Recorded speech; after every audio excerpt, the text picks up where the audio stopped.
Bienvenue sur cette rediffusion. Si tu n'as pas peur, tu peux nous rejoindre en live. Je stream généralement le lundi, le mercredi et le vendredi vers 17h. Et parfois le dimanche pour les rétrospectives cinéma. Bon visionnage. Donc on va commencer les recommandations, peut-être les dernières recos avant moult temps, on ne sait pas. On ne sait pas de quoi l'avenir sera fait. Et bien sûr on commence avec les BD, et là on commence avec un manoir que vous connaissez, ça y est, vous connaissez Golo Chao, j'arrête pas de vous en parler pendant 1000 ans. Je ne sais pas pourquoi ma bibliothèque a quasi tous les Golo Chao, donc voilà, ça c'est fait. J'ai été voir... Alors c'est pas sa filmographie, c'est quoi sa bibliographie. Et j'en ai lu vraiment pas mal de tous ses one-shots. Après il a fait plusieurs séries. Et ils les avaient pas les séries. Mais hier par contre je me suis baladée dans un magasin de gros geekos. Et ils avaient un manga, un manhwa de Golo Chao qui faisait partie d'une série. Donc voilà, j'ai découvert la couverture. Donc voilà, Poison. Poison, sorti en 2019. Coucou Plo, comment ça va? Donc Poison, sorti en 2019, donc de Golo Chao. On suit Lily Chang, une écolière dans une ville rurale de Chine des années 80-90. Comme d'habitude, hein, on change pas. Mise à l'écart dans sa classe, car elle n'est pas très bonne en classe, les seuls qui veulent bien lui parler, ce sont Chao Inametina, me levant à tôt. Golo Chao, Golo Chao, Golo Chao Chao Chao. En fait, ça va durer longtemps, mais juste parce qu'il y a des TTS. Chao Ying et sa petite sœur qui sont plus mauvaises encore qu'elle à l'école. Sauf que Lily Chang, elle n'aime pas du tout les deux sœurs qui sont brutales et violentes avec elle. Alors elle décide de s'en débarrasser. Comme son nom l'indique, vous avez peut-être deviné comment. Alors c'est basé sur un fait réel, ce qui est très rare pour Golo Chao parce que normalement il crée ses histoires lui-même, qui ont l'air d'être plutôt autobiographiques, ou en tout cas il s'inspire, je pense, de son enfance. À nouveau, ce décor de la Chine rurale, où les enfants sont laissés un peu dans leur coin pour qu'ils se démerdent. L'héroïne est élevée par sa grand-mère, car sa mère l'a abandonnée. Mais la vieille, elle n'est pas giga présente pour elle non plus, parce qu'elle doit s'occuper de deux plus jeunes sœurs que Lily a. Donc voilà, et en plus, elles n'ont pas masse de thunes. On peut constater que chaque centime est précieux et que tout est calculé, je vais y arriver. Donc voilà.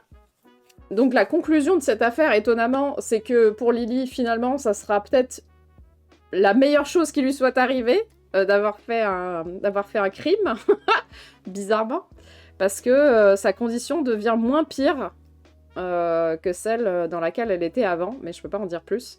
Voilà, j'ai bien aimé cette BD. Le style de Golo Chao reste le même, très coloré malgré la noirceur de son histoire. Voilà. Je pencherais pour une allergie aux arachides, exactement. Donc je suppose que personne n'a lu cette BD. Oh, peut-être que la suivante, Plo l'a lu, je sais pas, on verra. Je pense que là, on est sur du zéro. Un zéro pointé. Donc voilà. Et attendez, c'est pas fini. Je crois qu'on reparle de Golo Chao après. Je sais plus. Je sais plus ce que j'ai lu. Je lis trop de trucs. Donc on enchaîne avec La cantine de minuit, sortie en 2017 de Yaro Abe. Dans un petit restaurant de Shinjuku, ouvert de minuit à 7h du mat, le patron a une minuscule carte avec un plat, une boisson à peu près, enfin je sais plus, mais je crois qu'il y a très très peu de choses sur sa carte. Mais il peut vous préparer ce que vous voulez s'il a les ingrédients dans sa cuisine. Et donc c'est l'occasion de faire connaissance avec toutes les personnalités qui vivent la nuit dans ce quartier. Depuis le temps que j'en entendais parler et que, en fait, j'avais pas testé parce que vraiment le style du dessin est quand même spécial. Vous pouvez le constater sur la couverture, c'est quand même leurs visages sont quand même assez, voilà. Je suis pas sûre d'aimer. Ouais, en fait, le graphisme est assez, je sais pas comment on peut appeler ça, très très enfantin quoi. C'est pas, le dessin est un peu what the fuck, mais bref. Mais les histoires sont quand même sympas. Et d'ailleurs, c'est assez marrant parce que il y a des histoires qui sont hyper progressistes. Parce que c'est quand même une BD dans laquelle on met en avant des prostituées, des escortes ou n'importe quel métier de la nuit très souvent oublié. Mais il y a quelques relents pas moins progressistes, notamment de la grossophobie. Voilà, donc c'est très à boire et à manger. On ne sait pas sur quoi on va tomber.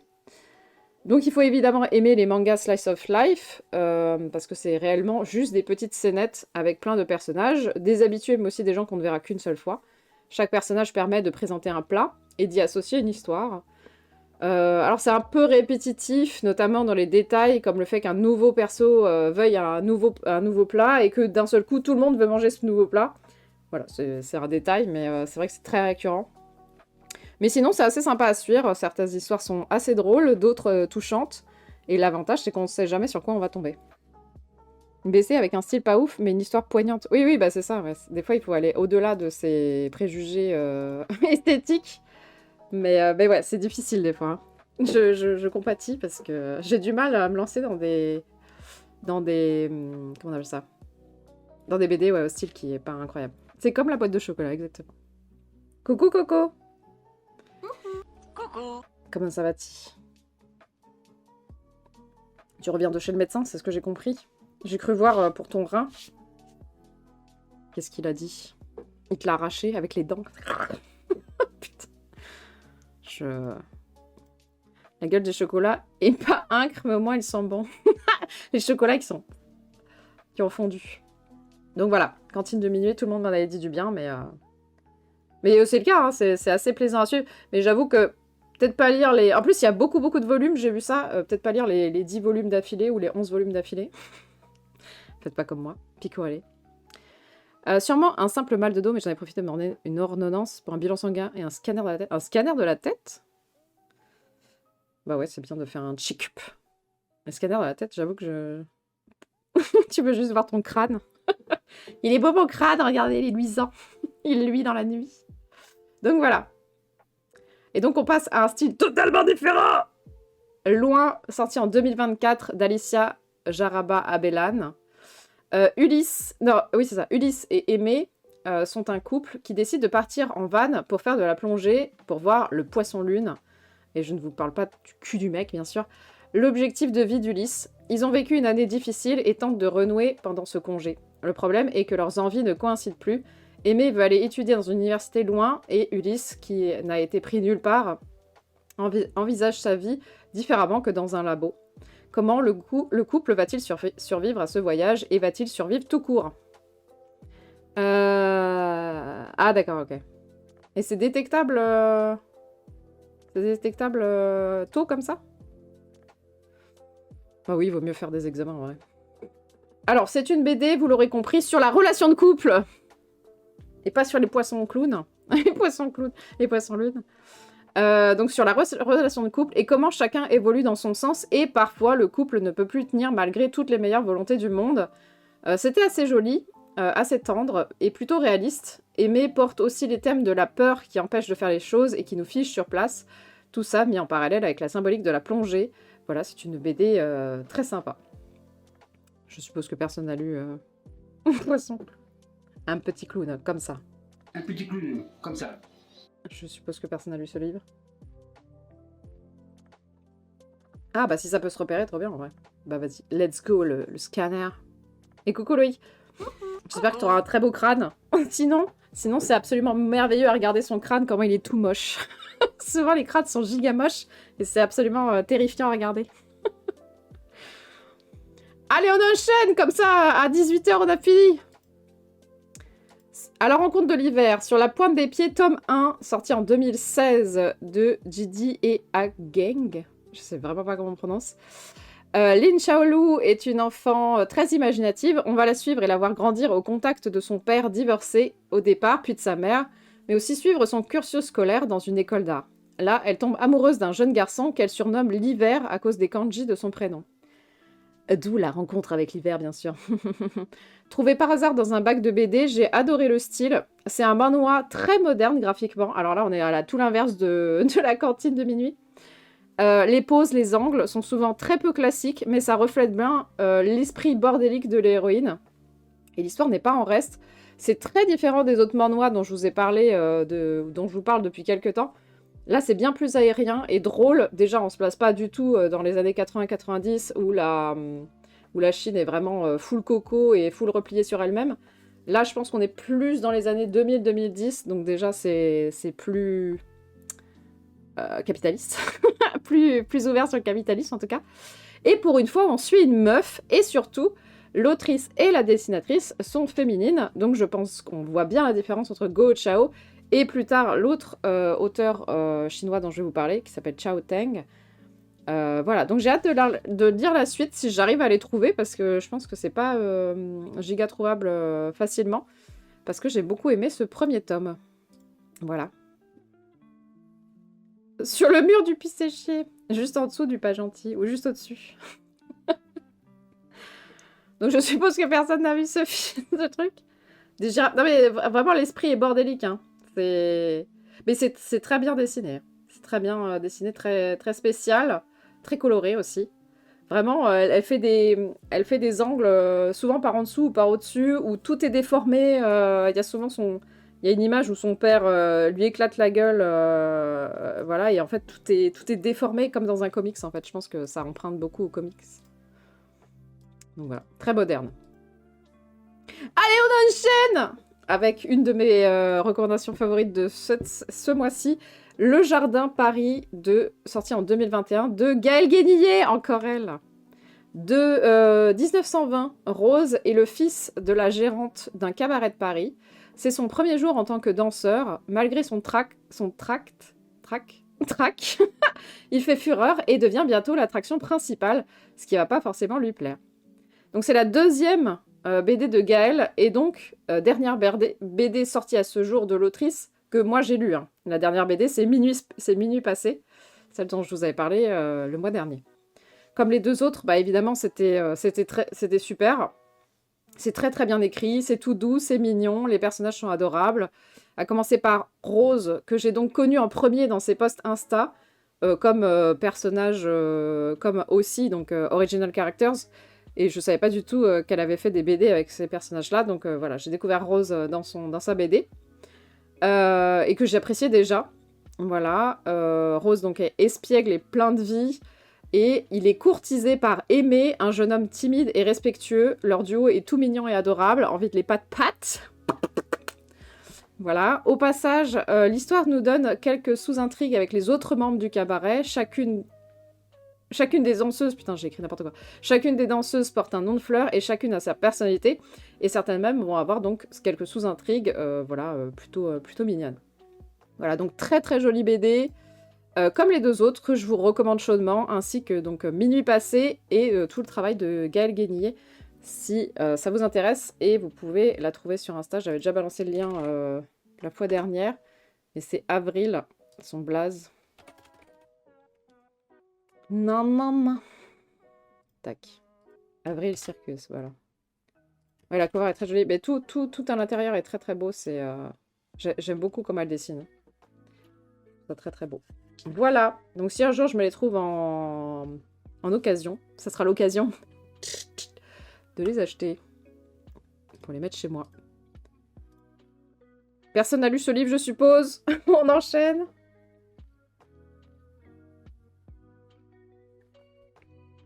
On enchaîne avec Terra Nevas, sorti en 2009 de Christophe Chaboutet. On suit l'équipage d'un bateau de pêche de morues qui voit des meurtres être perpétrés en pleine mer. Que se passe-t-il et qui tue ces gens sur ce bateau de gens qui font leur travail, quoi. Donc pris complètement au hasard Balthazar grâce à la newsletter de ma bibliothèque. Dans la newsletter, il y avait voilà les nouveautés, il y avait lui, j'ai fait bah d'accord, prends-le, je l'ai pris. Voilà, donc c'est un récit plus trop brutal, à la fois dans des conditions des hommes qui passaient des jours en mer, les mains dans le froid à pêcher des poissons, puis à les traiter pour les ramener sur la terre ferme, puisque ça se passe pas à l'heure actuelle, hein, ça se passe dans les années 1900. Donc il fallait évider les poissons, les écailler et les foutre dans le sel, pour qu'ils puissent survivre le voyage du retour. Les poissons valaient bien sûr plus cher que la vie de ces hommes, donc c'est bien sympathique, voilà. C'est brutal aussi dans les relations entre tous ces hommes qui sont particulièrement à cran, notamment si les bancs de poissons disparaissent, puisque bah, c'est leur pitance et c'est littéralement leur salaire qui est dans l'eau ou pas dans l'eau. Voilà. Comme je savais pas du tout ce qui allait se passer dans cette histoire, j'avais pas du tout lu le résumé. Vraiment, j'ai juste regardé la couverture, j'ai fait, bah, vas-y, prends-le. Donc l'intrigue des meurtres m'a moins intéressée que les conditions sociales sur ce genre de bateau. Donc j'ai découvert évidemment en lisant le livre qu'il y avait des meurtres, littéralement. Et cet aspect social était plus intéressant donc, que l'enquête. Et pourtant, l'enquête est liée au social. Donc voilà, c'est marrant. Le style graphique est très rude, tout aussi rude d'ailleurs que le caractère de ces hommes.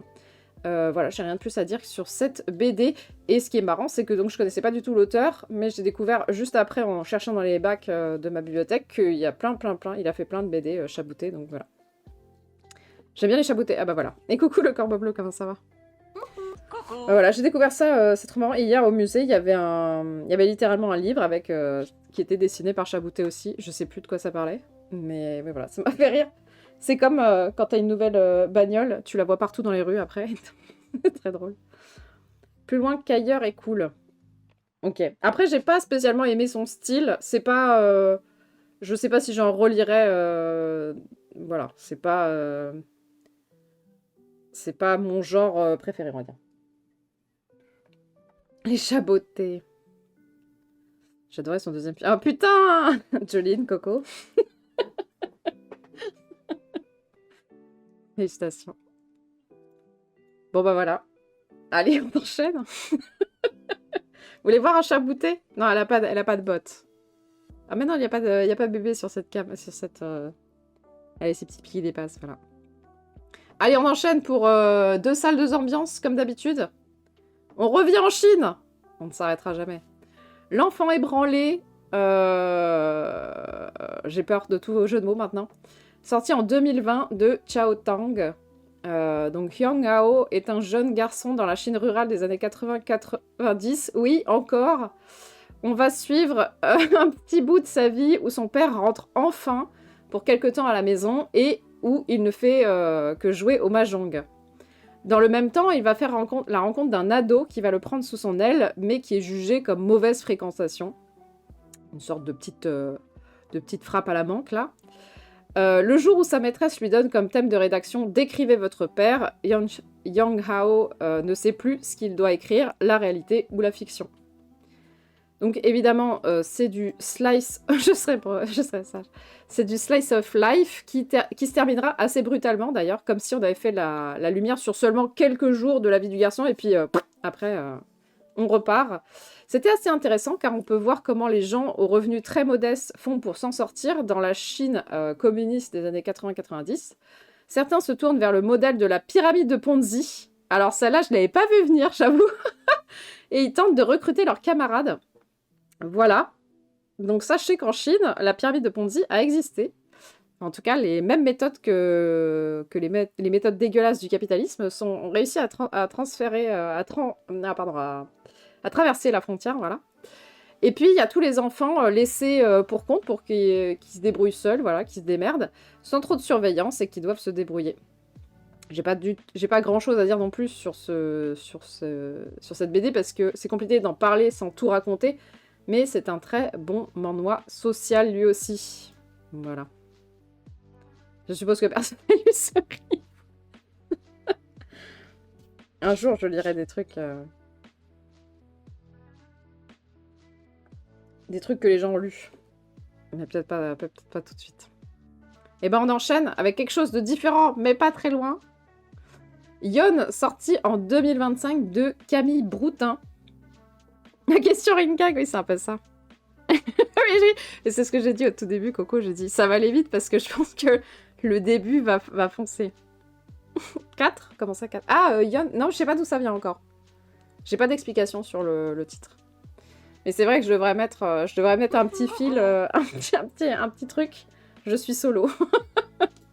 Et coucou Giad, comment ça va ? Coucou. Non, je pense que c'est ni l'un ni l'autre.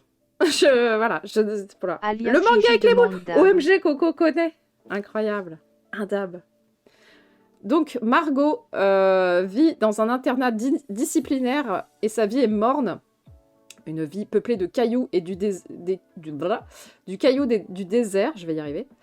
Sa vie va drastiquement changer quand une alarme retentit et qu'elle ne parvient pas à s'enfuir à temps. Cette alarme annonce un phénomène étrange et inexpliqué, l'arrivée d'un nuage qui fait tomber des petites boules.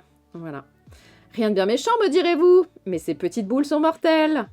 Elle transforme tout ce qu'elle touche en milliers d'autres petites boules, et ainsi de suite, jusqu'à ce qu'elle ne puisse plus jamais se nourrir, laissant le terrain complètement vide et uniquement rempli de petites boules.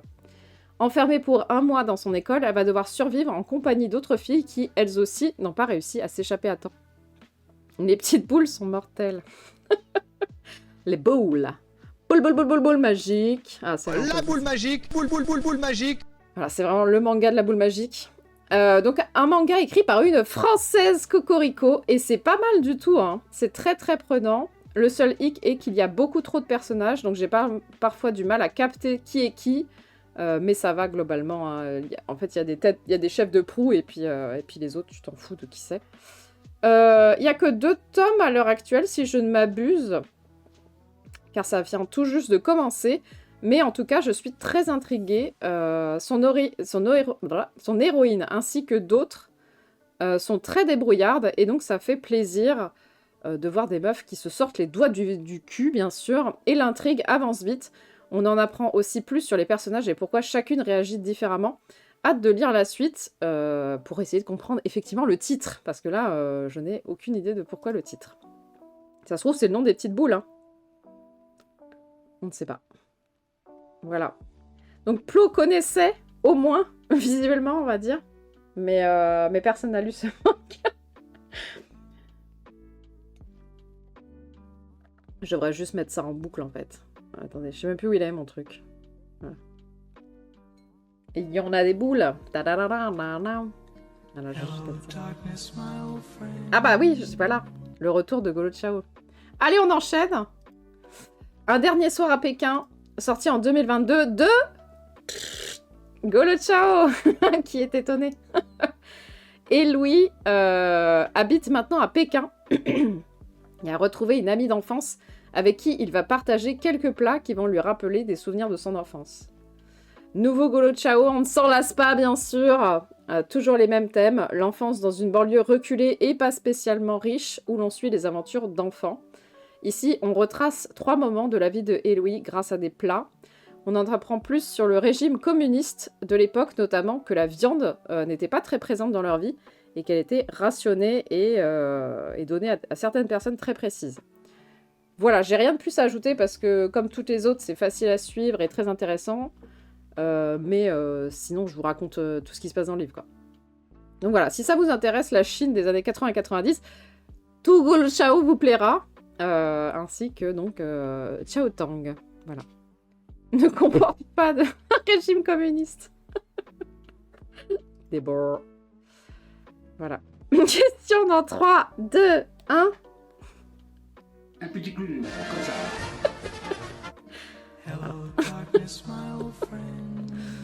Allez, la dernière fois qu'on posera cette question est pour le prochain. après, je vous promets, j'arrête. Peut-être que des gens auront vu des trucs après. On enchaîne avec la dernière recommandation littérature. Le dernier été de mon innocence, sorti en 2025, donc tout récent. Vraiment, il vient de sortir. De Antonin Gallo. Et il va y en avoir des trigger warnings. Chloé est née et vit dans une petite ville de la campagne française. Il se passe rien dans son patelin et tout le monde se connaît. Lors de ses 14 ans, elle se fait violer et sa vie va changer à partir de là. Elle fuit son passé jusqu'au jour où elle revient sur ses traces à la mort de son père. Qui présente le régime de Franco? Mais pourquoi on ferait ça? Un régime de banane. Alors, c'est un de mes coups de cœur du mois, et pourtant, comme je vous l'ai dit, il y a un viol quand même dans l'œuvre, et puis ça va parler de beaucoup d'autres sujets assez tristes et vénères. Alors, c'est un viol de la grey zone, c'est-à-dire que c'est un viol quasi-conjugal, comme j'en ai connu. Donc voilà, il est raconté avec assez de justesse, et ça m'a pas traumatisé de le voir, parce que, comme je l'ai vécu, je comprends ce que c'est, et je compatis. Mais voilà, c'est pas montré comme c'est... Enfin, l'héroïne fait ce qu'on appelle une dissociation et elle se fige. Donc voilà, ça arrive très souvent. Donc c'est pas en mode souffrance atroce, en fait c'est juste que ça va tapisser toute sa vie. Et c'est souvent le cas d'ailleurs. Et ce que j'ai aimé aussi, c'est que c'est très juste dans les sentiments ensuite de l'héroïne pour le reste de sa vie. Bien loin de mettre l'événement sous le tapis, ça va influencer beaucoup de ses choix et de ses vécus ensuite en sous-main. Pas comme le trauma, comme on a l'habitude de le voir dans les films où vraiment c'est trop. Là, en tout cas, c'est très juste par rapport à ce que moi j'ai vécu, donc j'ai trouvé ça très, très cool. Mais le plus touchant pour moi, ce n'est donc pas ce viol, pas ce traitement du viol d'ailleurs, c'est la relation à la famille, à la maladie et au deuil. Voilà, super. J'ai pleuré 2 fois en lisant la BD, notamment à ces moments très précis que j'ai trouvé très bien montrés. Alors, j'ai pas réellement vécu ces situations, mais j'ai quand même ressenti beaucoup de peine et d'amour en creux racontés dans cette histoire.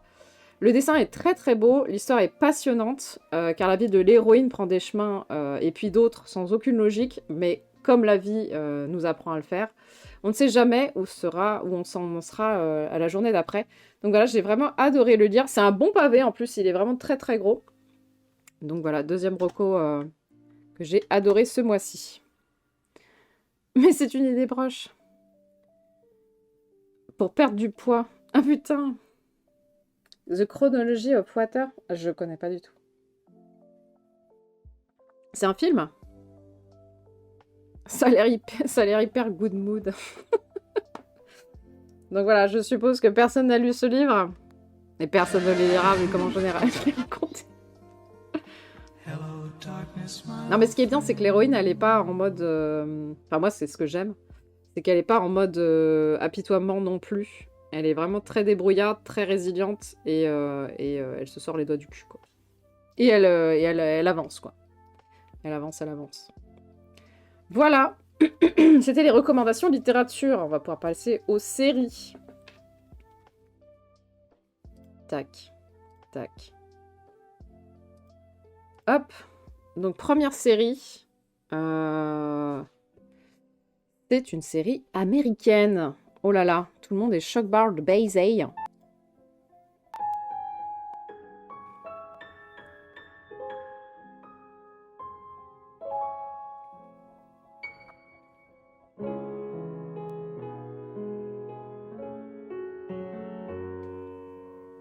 Ah oui, j'ai pensé à toi, Coco, quand je l'ai vu la première fois aussi.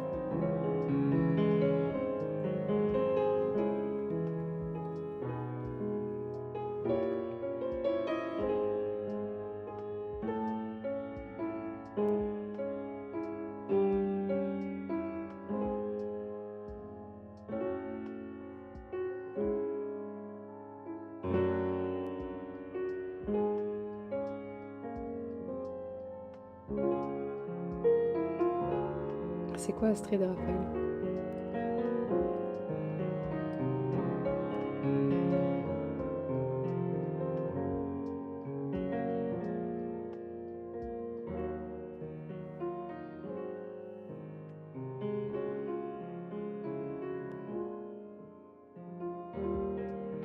Coucou Mélodo.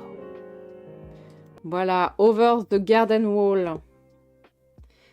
Les dindons. Alors, c'est The Chronology of Water, c'est un roman autobiographique d'une fille qui raconte les abus qu'elle a subis par son père notamment. Le bon sujet, ça aussi. Bah si je le trouve dans ma future bibliothèque, pourquoi pas. Il fait un câlin à la grenouille, c'est un bon gars. Oui, la grenouille, c'est son pote. Le petit. Ah, une grenouille de compagnie, littéralement.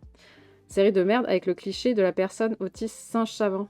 Ah, mais oui, c'est pas Deux flics ou un truc comme ça? Deux fliquesses ou je sais pas quoi. Ouais, ça me dit quelque chose. C'est un truc français. Alors, La forêt de l'étrange. Et coucou Mélodo. Cette fois-ci, je peux le dire plus fort. La forêt de l'étrange, Over the Garden's Wall, sorti en 2024 de Patrick McHale. Wirt et Greg sont 2 frères qui se retrouvent dans une mystérieuse forêt et cherchent à retrouver chez eux, à retrouver leur maison, quoi. Car ils ne viennent pas de cet univers. Il va leur arriver plein d'aventures, toutes plus bizarres les unes que les autres. Quelqu'un dit du mal d'Asprid. Putain. Now fight dans le chat. Quoi? J'ai regardé une série américaine, un dessin animé américain et pas un animé. Qu'est-ce qui se passe? C'est l'adaptation d'un comics à l'humour absurde mais mignon. J'ai beaucoup aimé car les situations présentées ne sont jamais celles que l'on pense et les résolutions se font avec bienveillance. Même la relation des deux frères qui n'est pas au beau fixe au tout départ dans la série, entre un grand frère coincé du cul et le jeune bien plus libre. En plus, ils ont un très très grand écart d'âge, mais leur relation évidemment va s'approfondir en vivant ces aventures. Il y a un très beau casting en VO au doublage, même si on rappelle que les comédiens de doublage, c'est un métier et qu'acteur tout court, c'en est un autre. Mais donc, on retrouvera quand même Elijah Wood, qui a déjà doublé quelques trucs auparavant, dont un jeu de point and click. J'ai reconnu, bien sûr, sa voix seconde 1. Je suis fan ou pas? Il y a ensuite Christopher Lloyd ou encore John Cleese, qui est un des Monty Python. La série est giga courte. Les épisodes durent 11 minutes. Et il y en a 10. Donc j'aurais pu tout voir d'un coup, mais j'ai eu la très bonne idée de commencer la série le jour où bébé est reviendu de sa stérilisation. Et ça a été une très mauvaise idée parce qu'elle était complètement frappée du bulbe. Et donc elle arrêtait pas de courir partout, elle faisait n'importe quoi, elle tirait sur ses trucs et tout. Ça a été un peu compliqué de suivre le début, mais après le lendemain c'est passé tout seul. C'est passé crème. Voilà.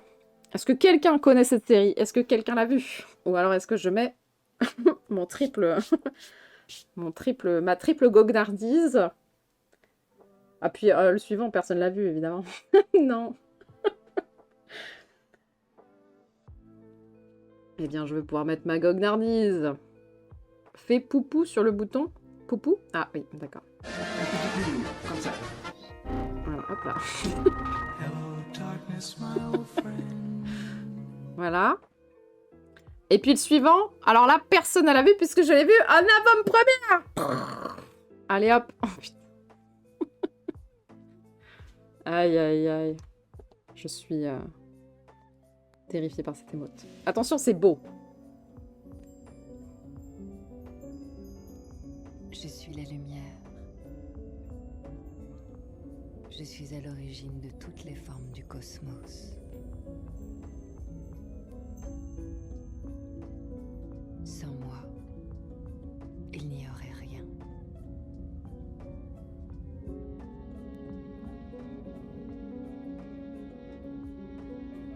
Mes photons, ces innombrables morceaux de moi couvrent l'espace tout entier et accompagnent toute chose, partout. Jusqu'à vous. Maintenant. Je suis la lumière et je raconte mon histoire. L'histoire de l'univers.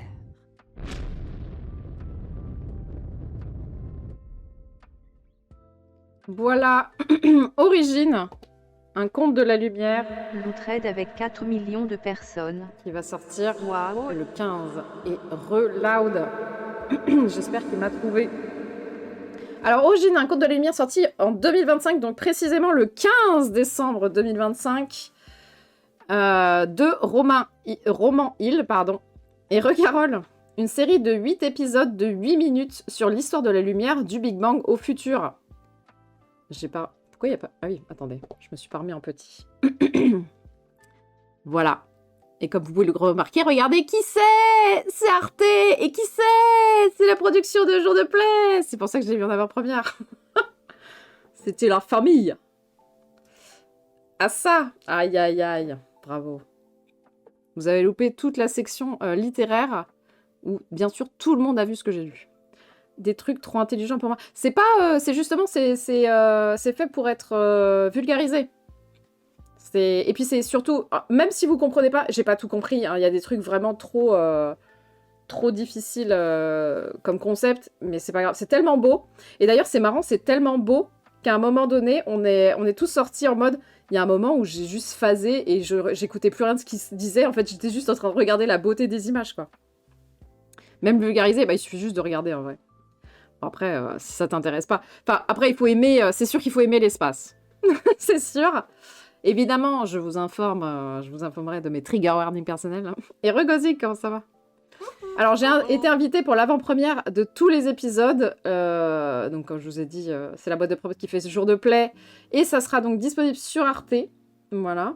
J'ai pu admirer la beauté de cette série car tous les effets pour montrer les phénomènes astrophysiques sont en réalité faits main dans un tout petit studio. J'aime Interstellar. On va rien dire.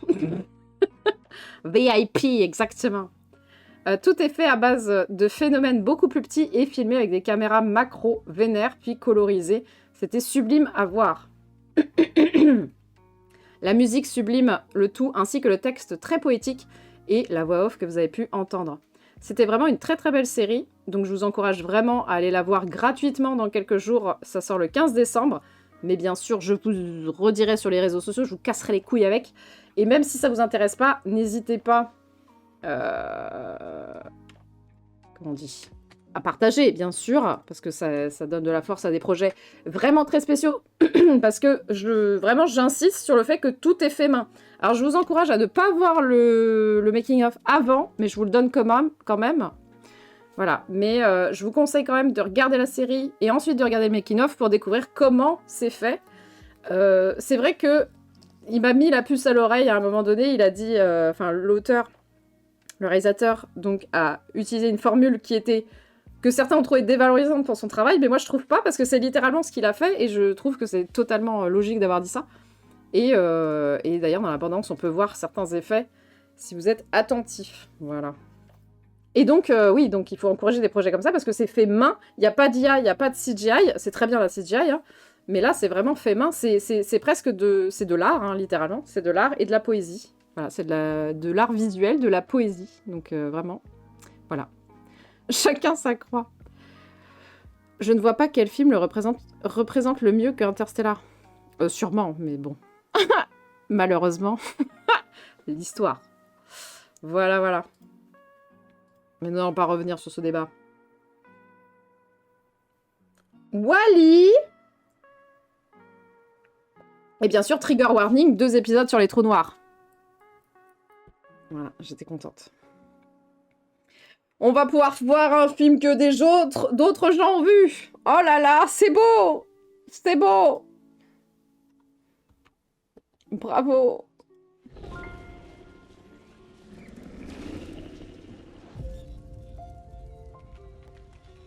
Oh, bébé fait dodo, je la vois.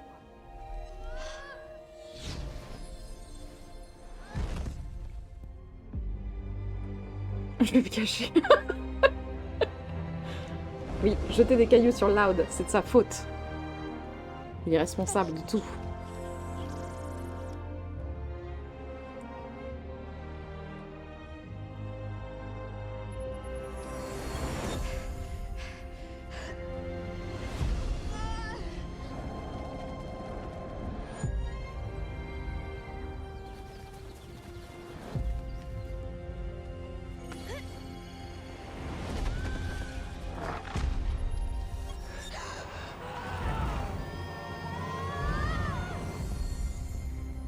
Voilà, Arco, sorti en 2025 de Hugo Bienvenu avec la voix de Swan Arlo, mais c'est vraiment une petite voix.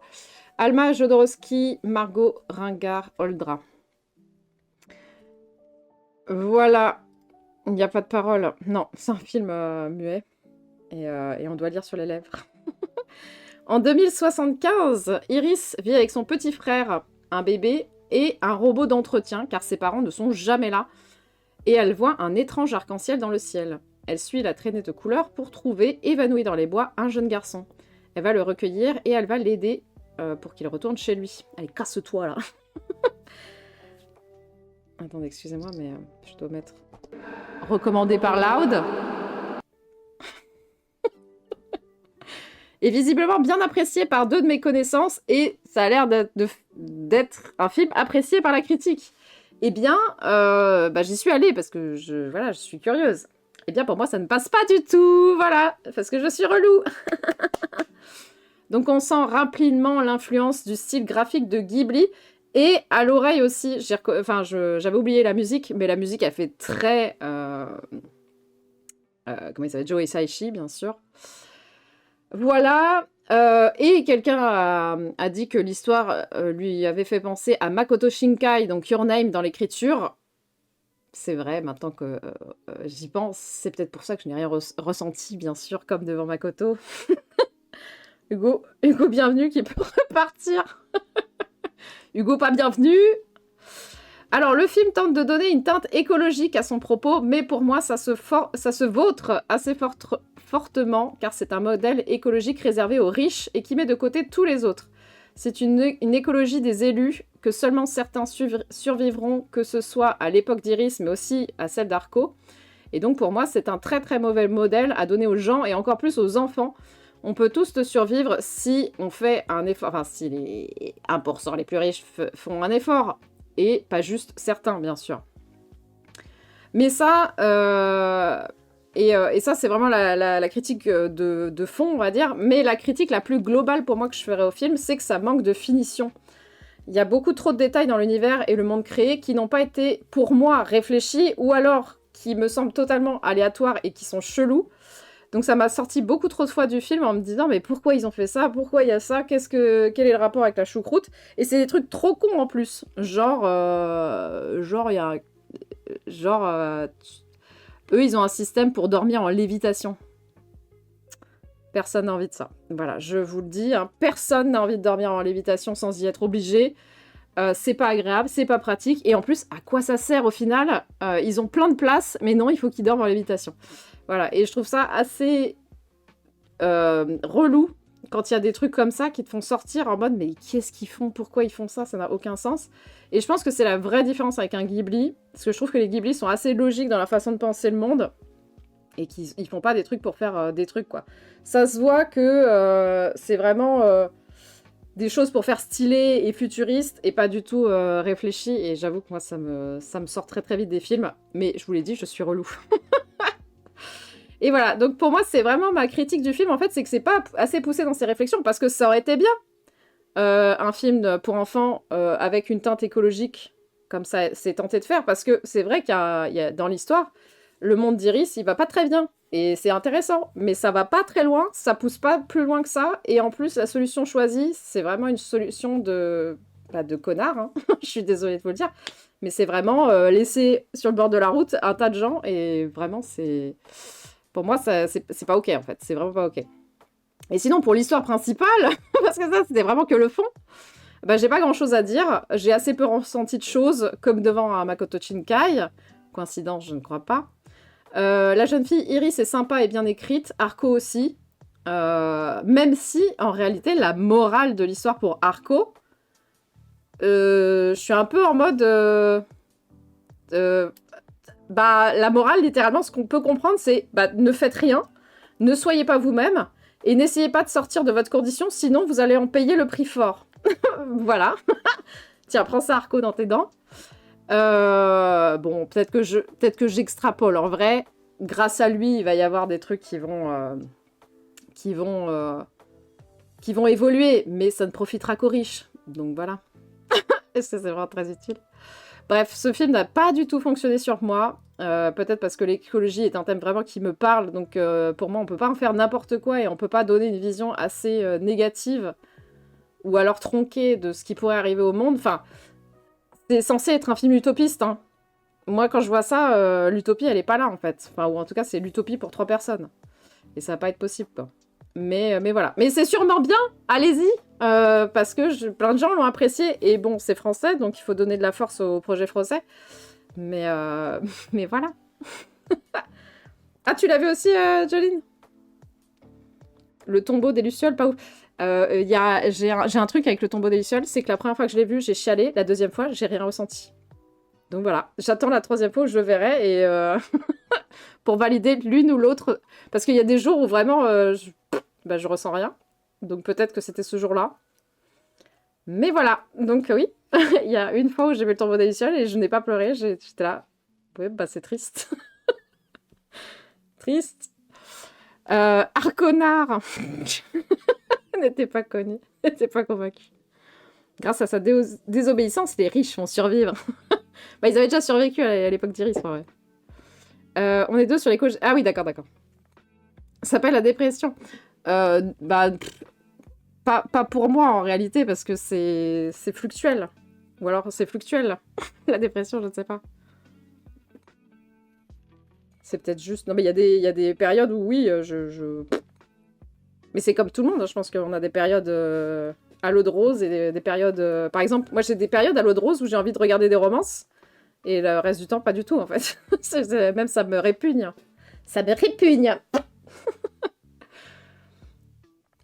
Ou alors, il faut que ça soit des romances gays, bien sûr.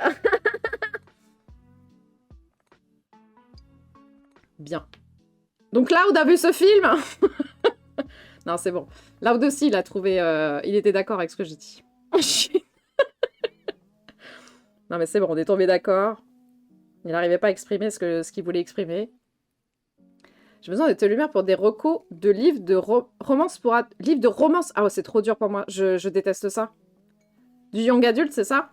Parce que si c'est ça, je déteste le young adulte. Et malheureusement, j'écris du young adulte selon les classifications et ça me dégoûte d'être dans cette case-là. Ouais, bah non, je peux pas t'aider. Mais je peux demander à quelqu'un qui lit beaucoup, qui pourra, qui pourra trouver des trucs. Ou alors, attends, il y a une dame... Alors, c'est de la fantasy, par contre. Je sais pas si c'est...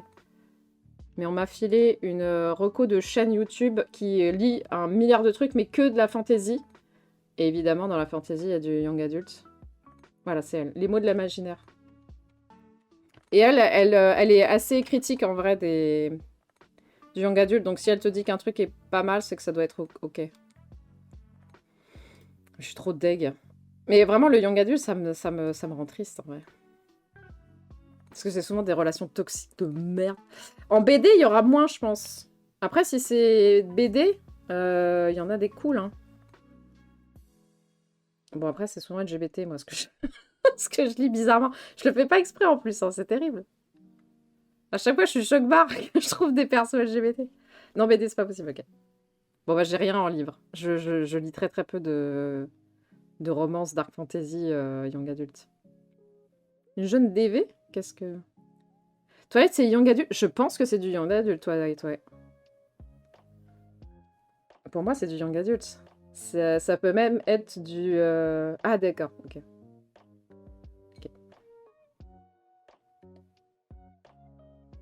Je vais demander à une pote qui lit beaucoup. Elle en lit des fois du... Je dirais quelque chose de bien. Je dirais, pitié, donne des choses bien.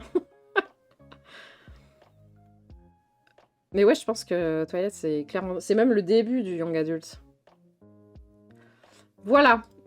Alors, est-ce qu'on passe à la reco suivante? Je pense que des gens l'auront vu. Ah si, il y a au moins Coco qui l'a vu, je crois. Je crois me souvenir.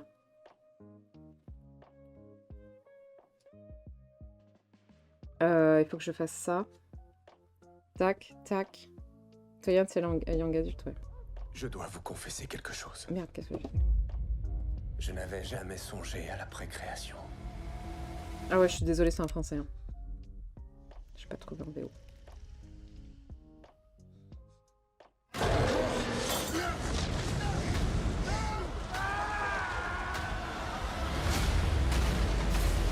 Vous, le grand Victor Frankenstein, vous auriez fait une erreur. J'ai fabriqué quelque chose d'horrible. J'aime trop quand la bande-annonce, elle a pas du tout l'ambiance du film. Oh, c'est dramatique.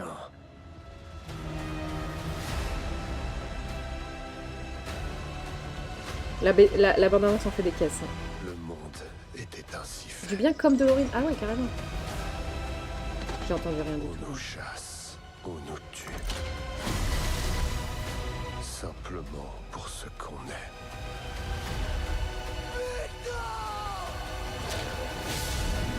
Eh bien, je serais entre les deux, je pense. Je n'ai pas encore terminé. Il en découlera un carnage.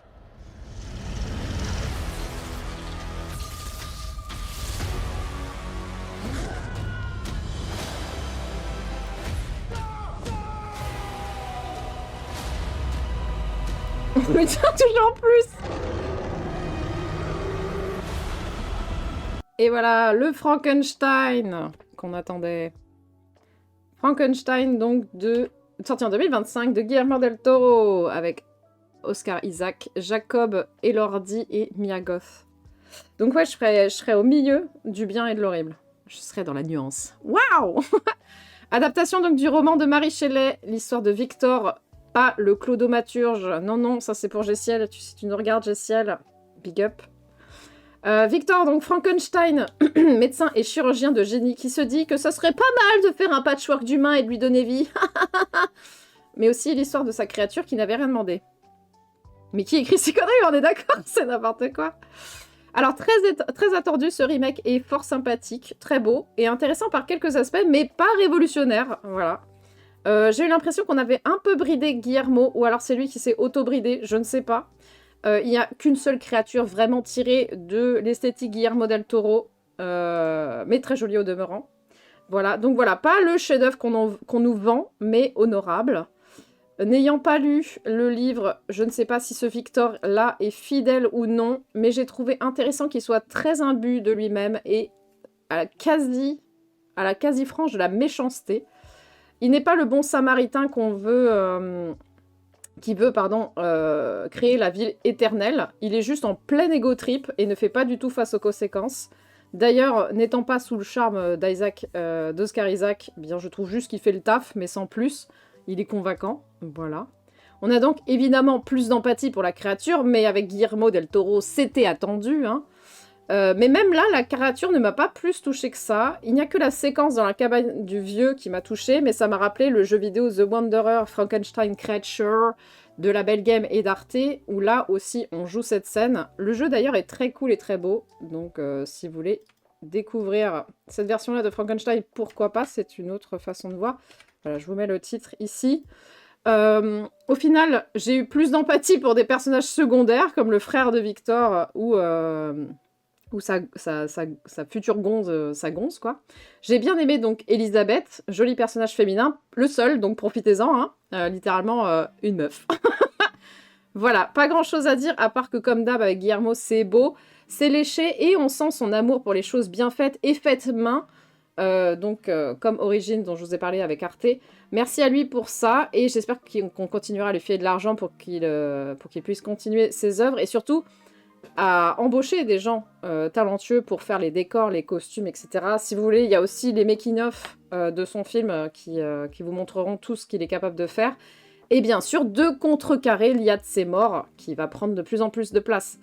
Et bien sûr, le connaissant, même sans grosse prod, il continuera de faire des films à son échelle, avec son style.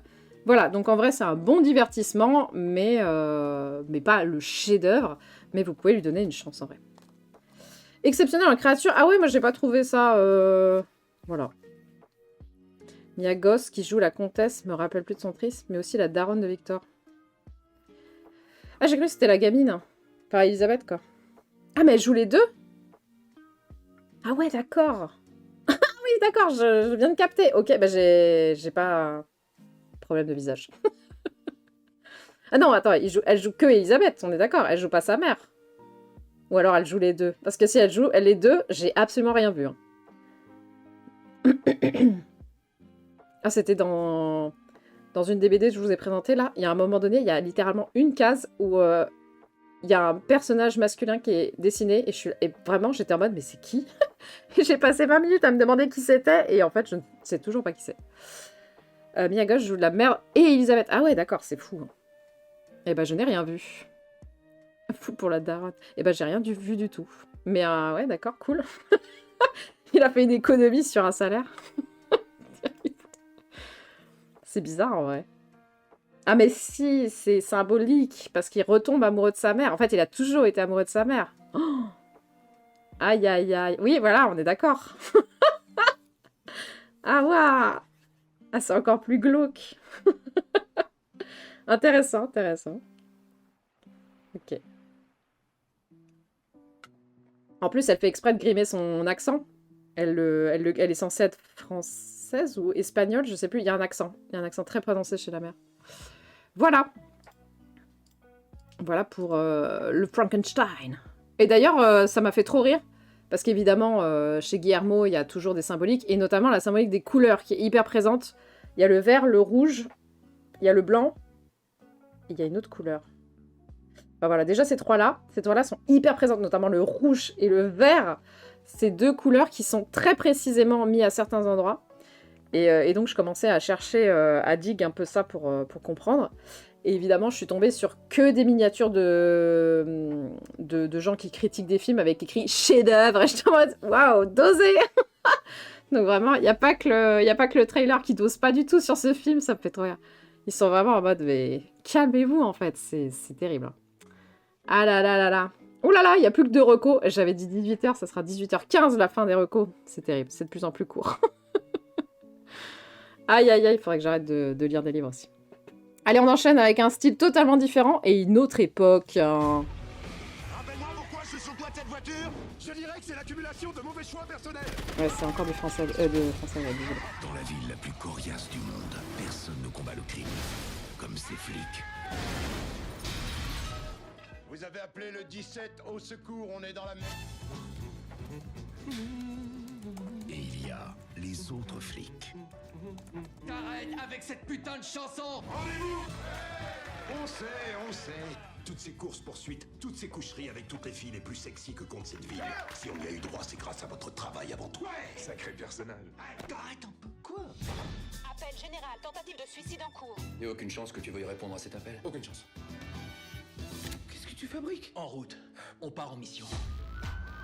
Nous sommes tous conscients que vous êtes dans une mauvaise passe. Je vais vraiment le faire. Notre ami la mort semble être la seule qui puisse vous soulager. Wow, il y a un autre gars qui veut sauter. Oh, regarde, il vole. Non. L'homme d'affaires David Ershaw est accusé d'avoir détourné 32 milliards de dollars. Notre destin nous appelle. Cette ville a besoin de héros. Bonsoir.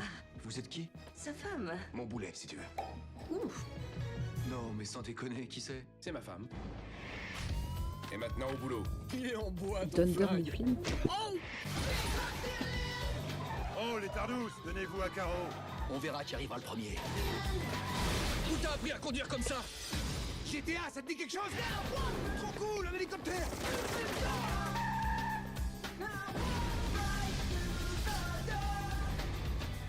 Stratégie du méchant et du gentil. Je commence dur et tu te ramènes. PG. T'as intérêt à tout me dire, et en vitesse. C'est à vous que je veux parler? Vous avez l'air plus raisonnable. Tu veux me parler?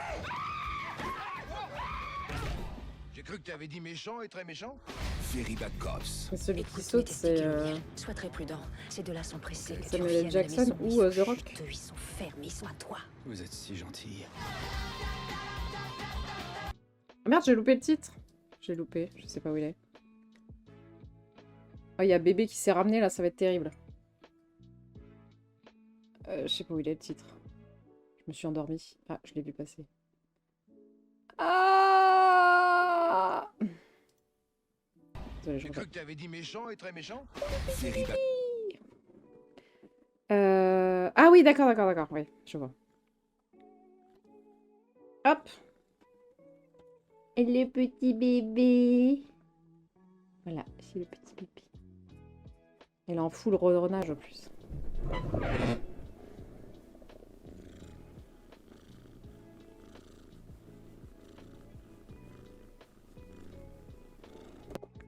Allez, on enchaîne. Donc, Very Bad Cop, sorti en 2010 d'Adam McKay avec Marky Mark, Wahlberg, Will Ferrell et Samuel E. Jackson et The Rock.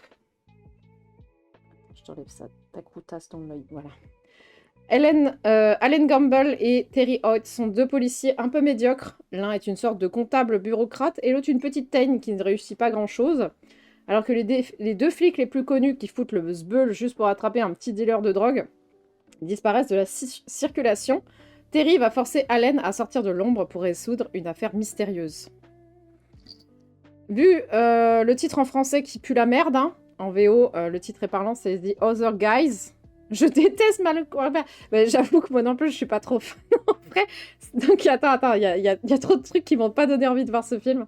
Donc déjà, le titre en français pue la merde, hein, Very Bad Cops, mais c'était l'époque de Very Bad Trip, donc forcément, ils ont dû faire la même chose. Alors que le titre en VO, c'est The Other Guys, donc les autres gars, qui devient méta à la fin du film. Et donc c'est un vrai propos, hein, le titre du film, c'est hyper important qu'il soit là. Et l'ambiance macho viril m'avait pas du tout attirée. Et je m'attendais donc à des blagues oppressives et nulles. Il y en a quelques-unes, mais la plupart des blagues sont complètement absurdes, donc j'ai bien aimé. Il pue la merde aussi. Ah ouais, c'est un raciste. Quoi qu'il fasse. Ah, visiblement, c'est une sale personne. Alors, comme je vous en avais déjà parlé pendant un autre live, contrairement à d'autres films policiers, celui-ci va traiter d'une affaire économique, ou financière, si vous préférez. Le crime commis est en rapport avec des PDG véreux, contrairement à, par exemple, d'autres intrigues où ça sera plutôt des mafieux, des tueurs à gages, etc. Là, ça va être sur des PDG véreux, ce qui est très très rare, assez pour le souligner, mais ça n'étonnera personne quand on sait que c'est McKay qui a réalisé, qui a aussi réalisé donc The Big Short, dont je vous avais parlé, qui était un film sur les subprimes, mais aussi Don't Look Up sur la crise écologique. Donc c'est un réalisateur engagé politiquement. Et aussi, malgré le ton rigolo et le thème policier de base, on se retrouve donc avec un film en réalité politique et qui dénonce les magouilles économiques et financières des grands groupes. Le générique étant plutôt explicite à ce niveau-là. On aura carrément des chiffres nous expliquant combien gagne un PDG et combien l'évolution de ses salaires au fil du temps, est complètement indécent évidemment.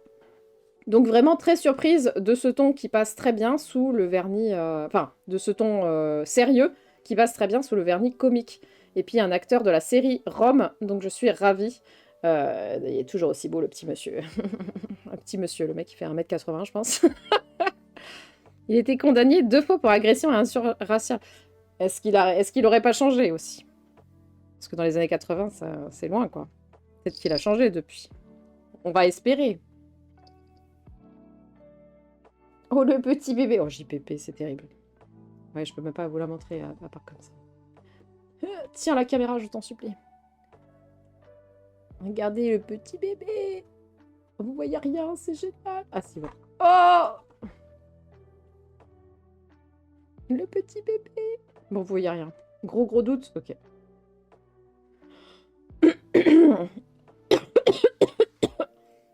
Et ben, marque poubelle, hein, bébé. Allez. Ça ferait que le 150e, hein. Tout Hollywood à la poubelle. Il en reste 15 à côté de la poubelle qui sont encore potables. Le petit bébé. Donc, est-ce que quelqu'un a vu ce film? Ou alors, on passe à la suite. Alors, le suivant, ça va être assez chaud que vous l'ayez vu, puisqu'il est sorti la semaine dernière.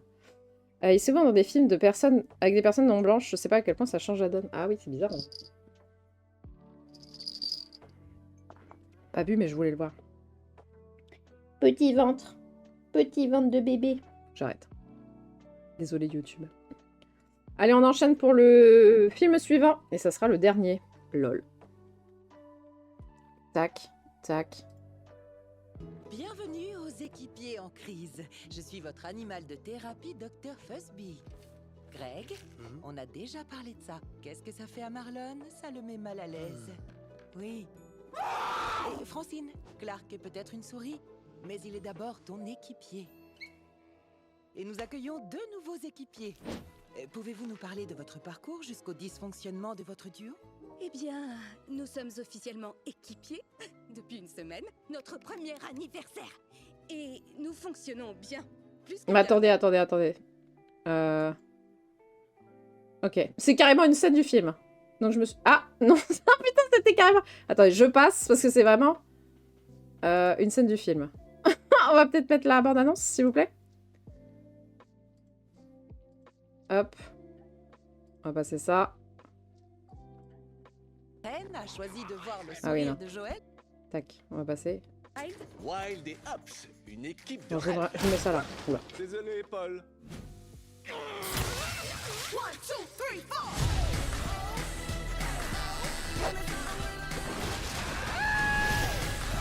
4. C'est un vrai sourire, Joline, ou pas? Enfin, je peux pas décrypter ce smiley.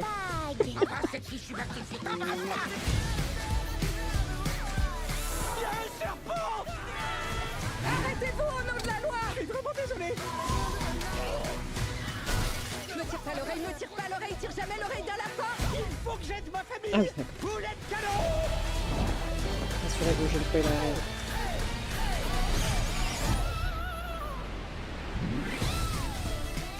Bébé s'est endormi avec le ventre à l'air.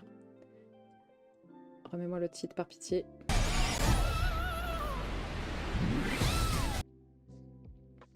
Voilà. Alors, Zootopie.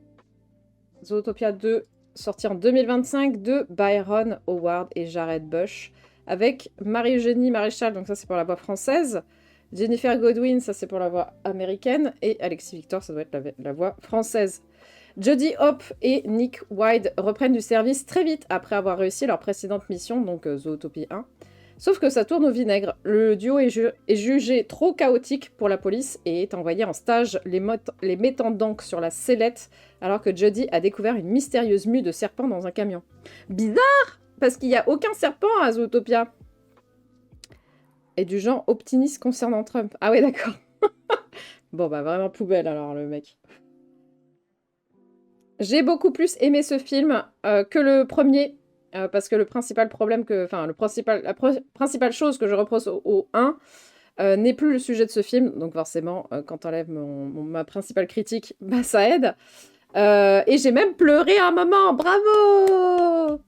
J'ai pas grand chose à dire sur le film, parce que déjà ça spoilerait, mais juste on passe à un très bon moment. C'est très drôle, je l'ai vu en français parce que j'ai pas eu le choix. Les séances en VO étaient extrêmement difficiles niveau horaire et timing, c'était un bordel. Et comme j'avais 2 heures à tuer hier, bah c'est passé en... J'ai accepté de le voir en VO. Mais j'avoue que j'aurais préféré la voir en VO parce que la VF me sort beaucoup trop vite des films. Voilà, je suis désolée. Je reconnais le travail des doubleuses, mais j'ai du mal. Mais il y a des très très bonnes vannes trouvées en français. Donc en vrai, tout n'est pas acheté, hein, bien sûr. Mais j'avoue que la VO, je préfère. Mais il y a des blagues quand même très drôles et bien comment on dit, localisées. Nick est toujours aussi mignon. Personne ne crush, évidemment. Marrant parce que Jodie est assez vénère parfois avec son compagnon, alors que lui est incapable de lui faire de mal et lui pardonne assez facilement son caractère, qui est quand même trempé dans le vitriol. Donc on est quand même sur une inversion des genres dans ce film, qui est plutôt de bonne aloi. Voilà, sinon l'histoire est cousue de fil blanc, hein, c'est pas grave, c'est pas grave de deviner très vite ce qui va se passer, on est quand même dans un film pour enfants, hein, et on n'est pas là pour se retourner le cerveau. Voilà, je le préfère au 1 comme attendu, comme je l'avais attendu, je l'avais deviné rien qu'à la bande-annonce. Donc voilà, pas déçu. Et donc je vous encourage à voir ce film-là. C'est quoi la critique que je faisais au premier film? Alors je l'ai revu récemment pour être sûre que je savais bien de quoi je parlais. Et en gros, je trouve qu'il y a un gros problème essentialiste dans ce film.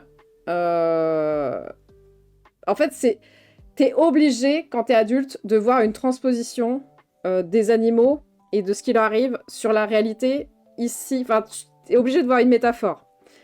Et quand on me dit que le monde est séparé en deux, qu'il y a les prédateurs et les proies, moi déjà ça me pose problème.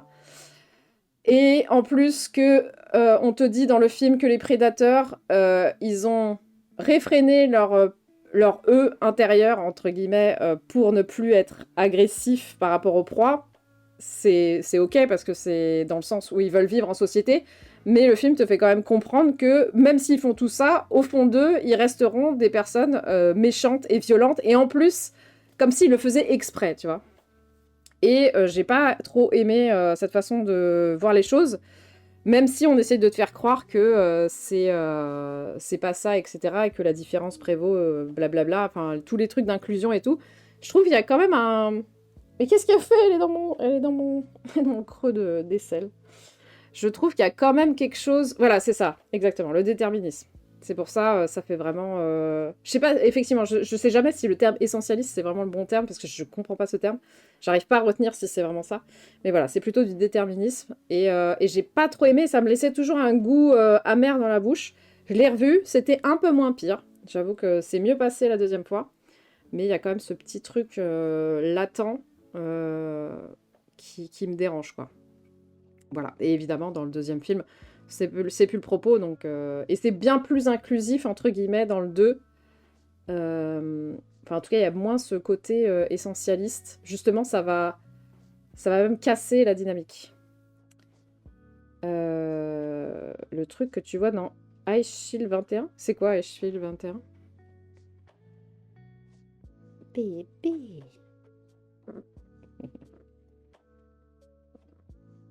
Et par contre, je suis impressionnée dans le 1 et dans le 2 des mimiques, mimiques visuelles, enfin visagières des deux persos parce qu'il y a beaucoup d'émotions qui passent juste avec leurs yeux et leur bouche, etc. Et je trouve ça assez impressionnant. Évidemment, Nick me fait mourir de rire avec ses yeux à moitié fermés et son sourire, son sarcasme. C'est sa expression faciale. Le manga de foot, où l'auteur a décidé de faire de l'essentialisme. Ah bah je connais pas du tout. Ok. Jamais entendu parler. Et c'est quoi? Et il fait quoi en fait dans ce manga? Il dit les hommes sont trop forts. Il n'y a que les hommes qui peuvent faire du foot. Non, je sais pas. Et tu fais beau bébé. En tout cas, voilà. On a terminé avec ces recommandations.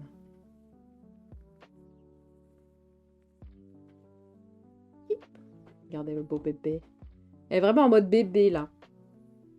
Elle est littéralement sur mon bras, là. Comment elle vous mate?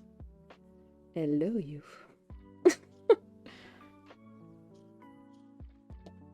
Non, merde. C'est pas moi, non. Bonjour, c'est Beboops. Le type dit, je cite, les joueurs noirs courent plus vite que les japonais parce qu'ils... Oh, waouh. Oui, d'accord, très bien. Très bien. Baisse les yeux, gamin. Ouais. Très bien. Bah ouais, c'est ça. Exactement. Voilà, c'est mieux comme ça. Non.